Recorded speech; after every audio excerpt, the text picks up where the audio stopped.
반갑습니다. 오늘 제가 정수기를 한번 풀어보겠습니다. 여러분, 물 매일 드시죠? 그리고 생명 유지하는데 물이 없으면 안 된다고 생각하시죠? 그러면서 물은 잡티가 들어가 있지 않은 깨끗한 물이면 어떤 물이라도 먹으면 된다고 생각하지 않으세요? 그런데 WHO 세계보건기구가 전 세계의 질병 가운데 80%가 먹는 물과 관련이 있다고 말을 하더라고요. 이 세상에 너무 많은 질병이 있지 않아요? 그리고 새로 생겨나는 병도 지금 너무 많죠.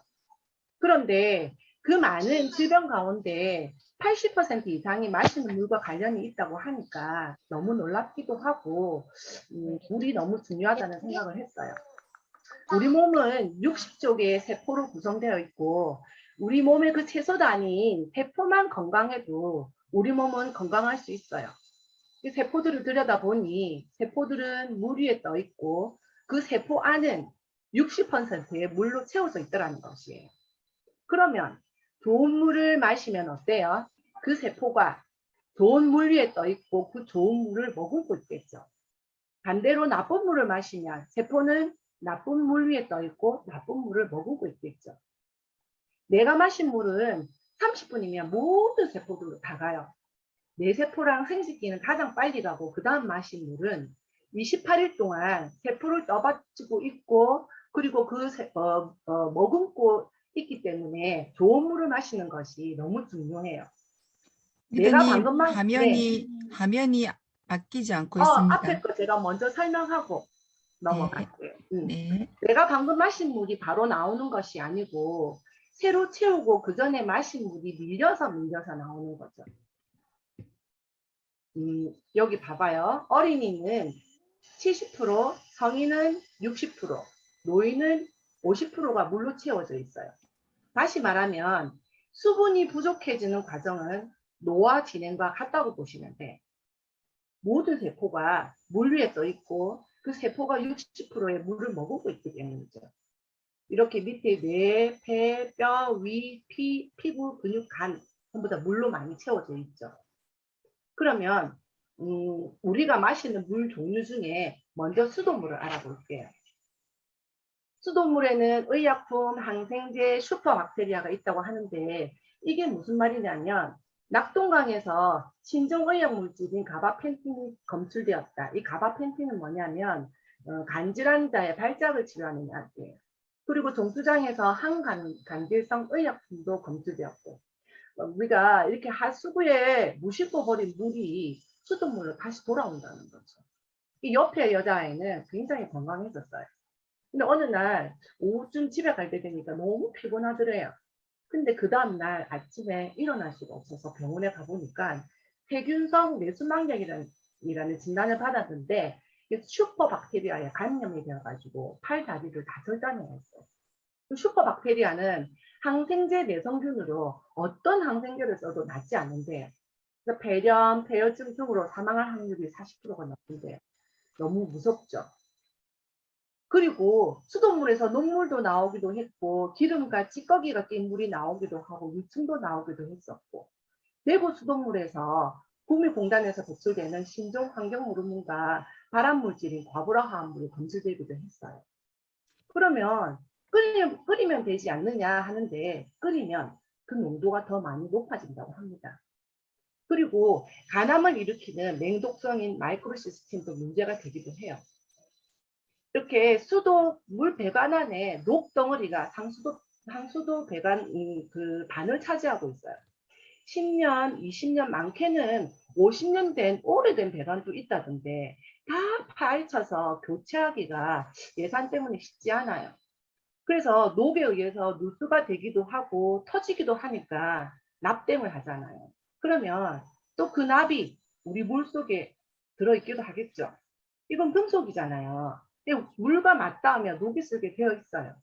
그래서 그 대안으로 에폭시 배관을 쓰는데 이 에폭시 배관은 녹이 슬지 않겠지만 화학물질로 코팅이 되어 있어가지고 많은 환경 호르몬을 배출하기 때문에 수돗물과 접함과 동시에 환경 호르몬을 섭취할 수밖에 없다는 단점이 있어요.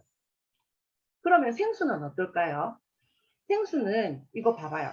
생수를 가지고 다니는 것은 임신했을 때 담배를 피는 것과 같은 일입니다라고 했어요. 물을 그릇에 담아 놓으면 보통 4일 정도가 지나고 나면 썩어요. 근데 생수 유통기간이 얼마인지 아세요? 1년에서 2년이에요. 고인물을 썩는데 어떻게 해서 생수병 안에 물은 안 썩을까요? 방부제, 살균제, 표급제가 첨가되어 1, 2년간 유지가 되는 거죠.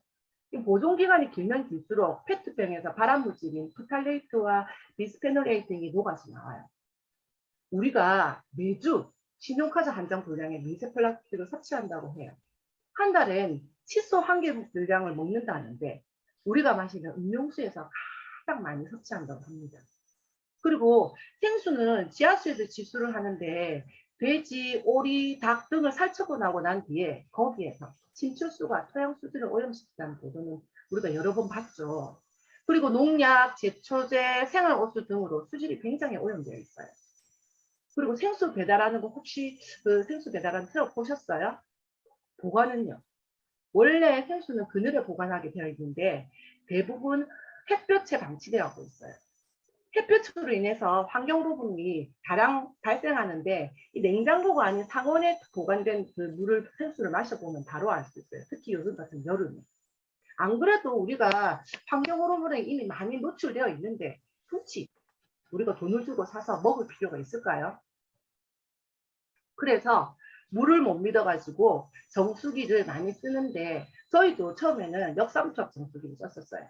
우리 어린이집에 물고기를 키웠었거든요.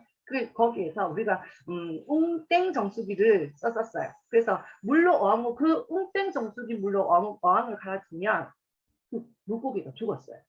그리고 수돗물로 넣어주면 물고기가 안 죽더라고요. 그때 우리 어린이집은 지하수였거든요. 그래서 옆 어린이집이 그 지금의 파트너 정미경 리더의 어린이집 가서 수돗물을 받아왔어요. 그래서 선생님이 떠와서 어항물을 다 갈아주면 고기가 안 죽더라고요. 그 이유가 역삼투압은 모든 것을 다 걸러줘서 산소도 미네랄도 없는 소수수물이어서 그런 거예요. 물고기도 죽는 물을 우리는 깐깐하게 걸러준다고 엄청 마셨던 거죠. 그 역삼투압 정수기가 들어온 후에 국내 암 발생률이 급상승했고 그리고 인체가 단성화되면서 혈액순환 장애도 일어나고 장기에 악영향을 미친다 하고 이 광범알이라는 프로에서 얘기하기도 했어요. 그래서 미네랄이 있는 물을 먹어야겠구나 해서 후발주자로 중공사막 정수기가 이제 나왔어요. 이 중공사막의 이 사자가 실사자예요. 실로 필터를 만드는데 구멍이 너무 커서 정수 능력이 떨어져서 미네랄은 살아있어도 염소와 유기화합물이 통과되어 남아있을 수도 있다는 거죠. 그래서 외국에서는 이 중공사막식 정수기를 공업용수를 거르기 위해서 선택하는 필터라고 하는데 우리나라는 음용수를 더 많이 확대되고 있어요. 그리고 한때 굉장히 많이 유행했던 알칼리 이온수기, 제가 요 뒤에 거랑 같이 해서 말씀드릴게요. 우리가 약 알칼리를 마시는 이유는 우리가 음식을 먹고 난 뒤에 몸속에서 산화된 그 음식물의 그 중화 반응을 기대해서 약 알칼리수를 우리가 몸에 좋다고 이렇게 먹는데 원래 전 세계 장수터를 가보게 되면 자연이 주는 물이 약 알칼리수예요. 그 물은 바위를 타고 오는 물, 깊은 샘물에서 그리고 우물물에서 돌멩이와 함께 섞여서 그 돌멩이에 있는 여러 가지 미네랄 중에 특히 칼슘과 마그네슘 성분이 많이 포함되어 있어서 자동적으로 pH가 약 알칼리가 되는데 이 알칼리 이온수기는 정수기 내에 전기분해 장치를 장착하여서 전기분해하게 돼요.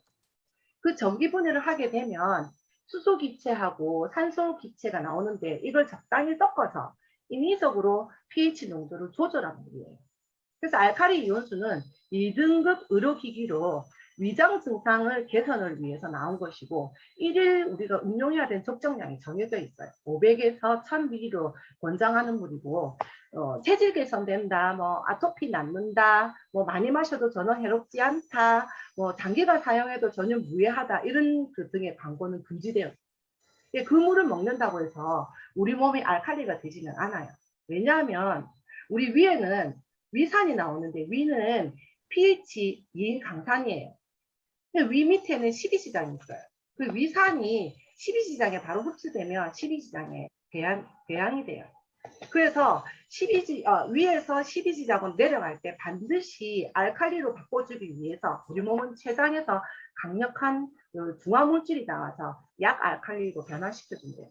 그래서 위산과 췌장의 그 작용 때문에 이 알칼리수가 아무 역할을 못하는 거죠.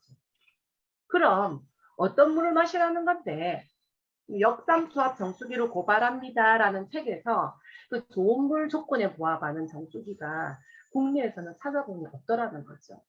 그런데 아메이에서 지급하는 이스프링이 있다고 이야기를 했어요. 아메이가 세계 75개 연구소에서 천여 명의 과학자와 영양학자들이 30년 동안 연구해서 개발한 120개의 특허를 받은 이스프링을 제가 오늘 소개하고자 합니다. 이스프링은 물이 들어갈 때부터 나올 때까지 그 정수되는 과정에서 NSF 인증을 4개를 획득했어요. 의약품 등 신종오염 물질 15종을 제거 감소하고 박테리아, 미생물 등을 비활성화하고 맛, 냄새 등 심미적 요인 등 제거하고 각종 유비 화합물과 남조리에서 배출되는 독소인 마이크로시스틴을 처리하고 프라이팬 코팅제 등으로 사용되는 PFOA나 PFOS를 처리한다고 입증되었어요. 이 4가지 항목에 대해서 NSF를 인정받은 제품은 현재까지 이스프링이 유일하며 미국 수질협회는 이스프링의 수질 안전성을 인정하는 상징물인 골드시 마크로 들려 있습니다. 우리가 물 하루 이틀만 마실 거 아니잖아요. 5년을 사용했을 경우 1리터당 83원으로 생수보다 훨씬 쌉니다. 그리고 물과 전기가 함께 있기 때문에 유전과 감전 등의 사고를 최소화하기 위하여 아메이에서 세계적인 특히 기술 이카보드 테크놀로지가 탑재되어 있어서 필터 내부의 UV 램프에 무선으로 전력을 공급합니다.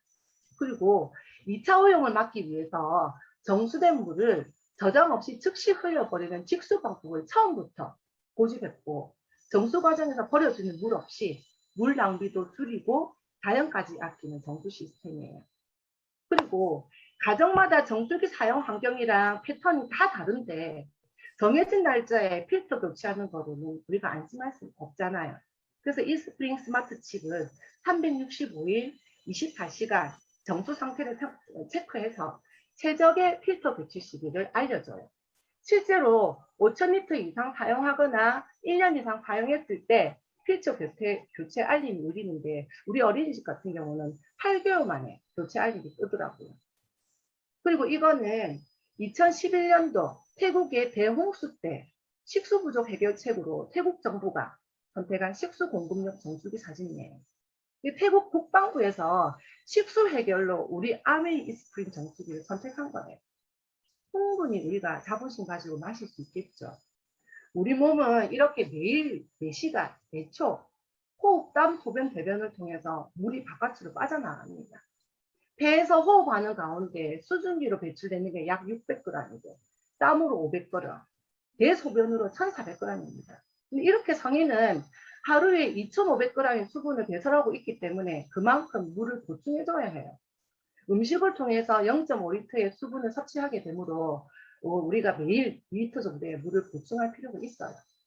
물을 충분히 보충해주지 않아도 인체는 비상수단을 강구해서 생명활동을 꾸려나가기는 하겠지만 물 부족 상태에서 일을 해야 하니까 신장이나 각 장기들이 원활하게 대사하지는 못해요.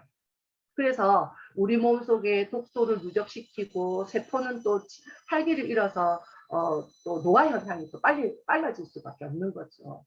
그러니까 얼음이 나오고 시원한 물, 뜨거운 물이 나와서 얼마나 편리한 정수기인가가 중요한 게 아니고 우리 몸에 꼭 필요한 것을 얼마나 지키고 얼마나 걸러내주는가가 중요하지 않을까요? 이상입니다.